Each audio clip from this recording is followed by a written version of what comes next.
Welcome back sa ating channel mga kaibigan. And if you are new to this channel, kindly like and subscribe for more videos mga kaibigan. Ito na Sam Goodman mga kaibigan. Hindi muna makalaban this December kay Naoya Inoue mga kaibigan. So, umugong na naman ito at naging trending mga kaibigan. Ano kayang posibleng mangyayari?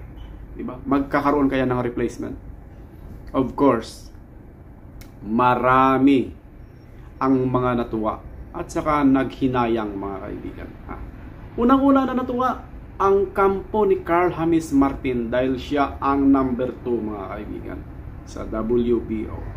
Pero hindi naman WBO ang paglabanan nila, diba? Ni Sam Goodman at saka ni Naoya Inoue. At saka marami din, siyempre hindi magpapahuli ang Cuadro Alas fans at saka kampo mga kaibigan. Sabi ng Cuadro Alas fans fanatics, sabi nila, pagkakataon na yan ni Cuadro Alas, diba? Pero sabi naman ng mga haters, paano mangyari? Diba? Ban nga siya sa Japan, diba? Oh. Yan. Yun ang mga bangayan sa comment section mga kaibigan. Ikaw kapatid, ano sa pananaw mo? Ito na ba ang time na makalaban ni Casimero si Naoya Inoue?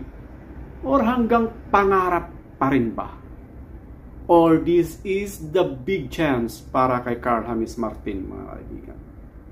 So, Carl James Martin, kung hindi man niya makalaban itong si Naoya Inoue, may chance siyang makalaban sa title fight. Kasi number 2 na siya mga kaibigan. So, abangan natin ang update sa mga boxers natin mga kapatid. Thank you so much for watching and see you on our next video. Bye-bye.